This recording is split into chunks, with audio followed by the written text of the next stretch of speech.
Hi friends, നമുക്കിന്ന് കോഴിക്കോട് ബീച്ചിൽ കിട്ടുന്ന special green peas egg masala റെഡിയാക്കാം. ഇത് നമുക്ക് വെറുതെ കഴിക്കാൻ മാത്രമല്ല, ചോറിൻ്റെ കൂടെ സൈഡ് ഡിഷായിട്ടും ചപ്പാത്തിയുടെ കൂടെ എല്ലാം കഴിക്കാൻ നല്ല ടേസ്റ്റാണ്. ഉണ്ടാക്കിയെടുക്കാനും വളരെ ഈസിയാണ്. ഇതിനായിട്ട് ഞാനിവിടെ 1/2 കപ്പ് ഗ്രീൻ പീസ് എടുത്ത് ഓവർനൈറ്റ് ഒന്ന് സോക്ക് ചെയ്ത് വെച്ചതാണ് എടുത്തിട്ടുള്ളത്. നന്നായി വാഷ് ചെയ്ത് വെച്ചതാണ്. ആദ്യം നമുക്കിതൊന്ന് കുക്ക് ചെയ്തെടുക്കാം.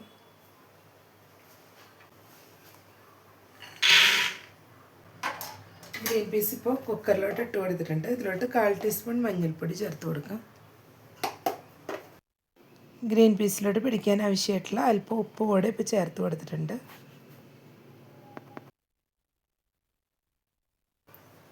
കുറച്ച് വെള്ളം ഒഴിച്ചു കൊടുക്കാം.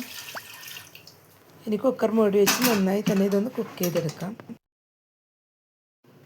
ഇപ്പോൾ ഒരു പാൻ വെച്ച് 2 ടേബിൾ സ്പൂൺ വെളിച്ചെണ്ണ ഒഴിച്ചു കൊടുത്തിട്ടുണ്ട്.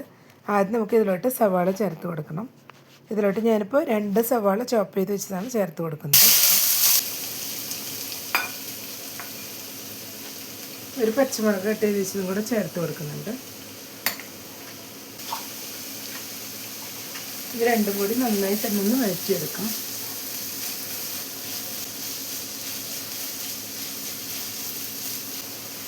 ഇതിലോട്ട് ഇതിനുള്ള ഉപ്പ് കൂടെ ഇപ്പോൾ ചേർത്ത് കൊടുക്കുന്നുണ്ട്.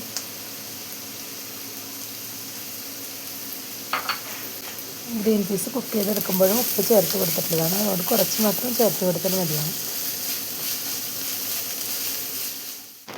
ഇപ്പോൾ സവാളയെല്ലാം ഇവിടെ വഴറ്റിയെടുത്തിട്ടുണ്ട്.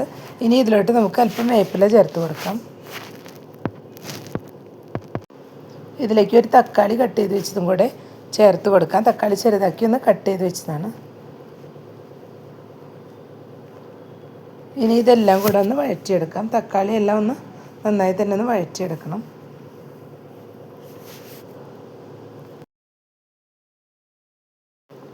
ഇപ്പം എല്ലാം കൂടി നന്നായി തന്നെ ഒന്ന് വഴറ്റിയെടുത്തിട്ടുണ്ട്. ഇതിലോട്ട് ഇനി 1 ടീസ്പൂൺ മുളക് പൊടി ചേർത്ത് കൊടുക്കാം.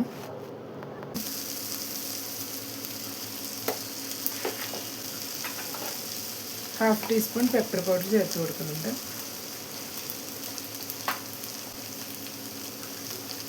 1/4 ടീസ്പൂൺ ഗരം മസാല പൗഡറും കൂടെ ചേർത്ത് കൊടുക്കാം.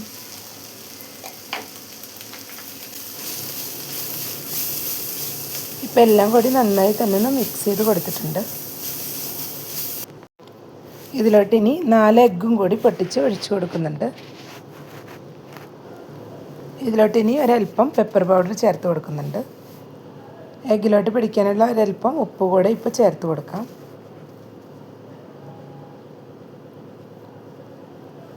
ഇനി ഇതെല്ലാം കൂടെ നന്നായി തന്നെ ഒന്ന് മിക്സ് ചെയ്തെടുക്കാം. എഗ്ഗെല്ലാം ചെറുതായിട്ടൊന്ന് ഫ്രൈ ആയി വരുന്നവരെ ഇതുപോലെ ഒന്ന് മിക്സ് ചെയ്ത് കൊടുക്കാം.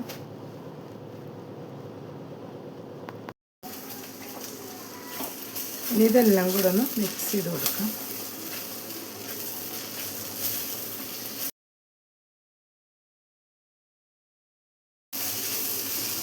ഇതെല്ലാം കൂടെ ഒന്ന് മിക്സ് ചെയ്തെടുത്തിട്ടുണ്ട്. ഇപ്പോൾ എഗ്ഗെല്ലാം ഒന്ന് ഫ്രൈ ആയി വന്നിട്ടുണ്ട്. ഇതിലോട്ട് ഇനി ഗ്രീൻ പീസും കൂടെ ചേർത്ത് കൊടുക്കാം.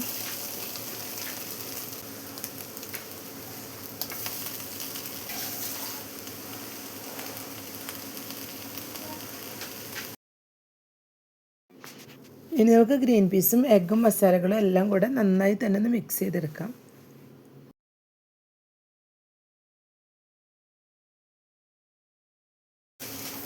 ഇപ്പോൾ എല്ലാം കൂടെ ഒന്ന് നന്നായി തന്നെ ഒന്ന് മിക്സ് ചെയ്ത് കൊടുത്തിട്ടുണ്ട്.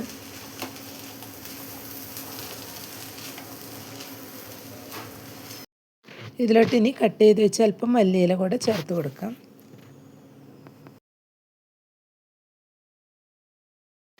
ഇനി ഇതെല്ലാം കൂടി ഹൈ ഫ്ലെയിമിൽ വെച്ച് തന്നെ ഒന്നുകൂടെ ഒന്ന് മിക്സ് ചെയ്ത് കൊടുക്കാം. എന്നിട്ട് ഫ്ലെയിം ഓഫ് ചെയ്ത് കൊടുക്കാം.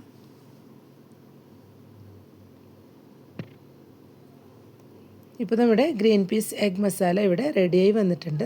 ഇത് നല്ല ടേസ്റ്റാണ് കഴിക്കാനായിട്ട്. നമുക്ക് ചായയുടെ കൂടെ ഈവനിങ്ങിൽ കഴിക്കാനും ചോറിൻ്റെ കൂടെ സൈഡ് ഡിഷായിട്ടും ചപ്പാത്തിയുടെ കൂടെ എല്ലാം കഴിക്കാൻ നല്ല ടേസ്റ്റാണ്. അപ്പോൾ എല്ലാവരും ഈ രീതിയിലൊന്ന് ട്രൈ ചെയ്ത് നോക്കുക.